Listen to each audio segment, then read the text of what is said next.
Hey all, Kate here from the Emerald Minecart. Welcome back to another review, and today I'm reviewing episode 6 of Kamen Rider Zeztz. Yeah. Now, recently I've been thinking about how I do my reviews, specifically when I, put things in, pros and cons and mids, especially for mids, because the reason why I have the mids section is because it's there for, it's for something that, either I don't like or I don't hate, or it's something that I just don't have a lot to say about. And I've in my for some live pros, I've had some pros that where I don't have a lot to say about. So I'm just kind of changing that where it's like, oh, if I don't have a lot to say about something, it will be mid. So yeah, little side tangent aside, yeah, the pros, the cons, and the mids. First off, the pros. First thing to start off are the effects. Once again, the effects in this, yeah, once again, the effects in the series pretty good. And while yes, we do get the return of the CGI effects, it's not that bad, especially for the new ability that Kamen Zeztz gained, which I will talk about it when I get to it. Yeah, the effects are pretty good. Next up are the fight scenes. The fight scenes are also pretty decent, especially with the new ability that Kamen Zeztz gets, that he gets to use against the monster of this episode, or two monsters of this episode, but again, I'll get to it when I get to it. I should also make that piece of punch. But anyways, next up is the new capsum that Kamen Zeztz gets. And actually, before I talk about it, we do get two capsums introduced in this episode, but he only uses one of them, so I'm only going to bring it up in the next episode. But yeah, this is a light blue capsum called the Machinery Capsum. This thing gives Cover Zeztz this, Mega Man styled arm cannon thing that has, that has a mechanical claw. Honestly, it looks really cool. I like it. I also really like the Mega Man vibes it gives me. So yeah, honestly, the Machinery Capsum is really cool. Next up is one of the two monsters of this episode. This being, Solville. Yeah, I'm pretty sure that's how you pronounce it. Yeah, now you may have noticed I didn't say Nightmare after that, because the thing that because okay, so how the villain factions work in this is, each monster will have, a name, it will be followed by Nightmare.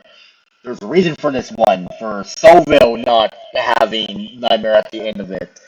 That's because Solville isn't the main threat, and again, I will get to it. So yeah, I really do like the design of Solville. He has this mecha crab motif. It has a chainsaw arm. It's really cool. I really like his design. I will say I do kind of wish he could talk, but not all monsters of the week have to talk. Which, speaking of monster of the week, yeah, the actual nightmare of this episode is a location itself. For this episode mostly takes place in this prison that's in the dream that Kamen Zeztz is currently in. And yeah, it's revealed that the prison is the nightmare itself, and it's alive, and it looks like this. And yeah, this is where the CGI kind of makes me a little but honestly, it's not that bad, especially since, again, imagine seeing this as a child. Obviously for a child, this shit's spoopy. But for me, it just looks freaking cool. So, yeah. The Prison Nightmare looks pretty cool. So, yeah. And then finally, we get to learn more about Nem, who is this celebrity who appears in the dreams that Kamar Zets happens to go into. So yeah, obviously, we know that in real life, she is this popular celebrity. But in this episode, we get to learn more about her. We get to learn her backstory. We get to learn about her talent manager. But we also learn that Nem is dead, or at least shown in the teaser for the next episode, in a coma, I think. I don't know, it's kind of hard to figure out if, she's either dead or in a coma, because, when the ending episode comes up, it's like, oh, she's dead, but then you see the teaser for next episode, it's like, oh, wait, no, she's in a coma. It's just kind of confusing, is she dead or is she in a coma? But hey, I like it when we get to learn more about our characters. So yeah, that's the cons. As usual, I don't have any cons because again, this was another episode. And then finally the music. The music, pretty good. That's all I have to say about it. But yeah, anyways, that was it for this, oh wait, no, shit, I messed it up. Dang it. Oh man. Hey, y'all, Kate here from the Emerald Minecart. Welcome back to another review, and today I'm reviewing episode 6 of Kamen Zeztz. Now, before I continue, I need to kind of redo how I rank my mids. So, okay, how the score for my reviews goes is that they're based off of my pros, cons, and mids. For the mids, they're usually things I either don't like or don't hate. Sorry, well, shit.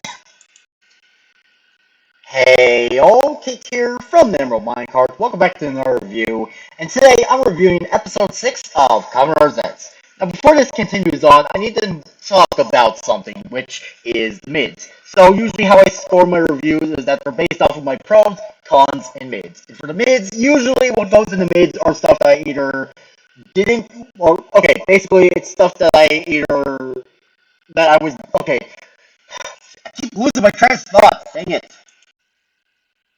Hey all, Kate here from the Emerald Minecart. Welcome back to another review, and today I'm reviewing episode 6 of Kamen Zeztz. Now before the review continues, I need to talk about how I put things in mids. So if you don't know how the score...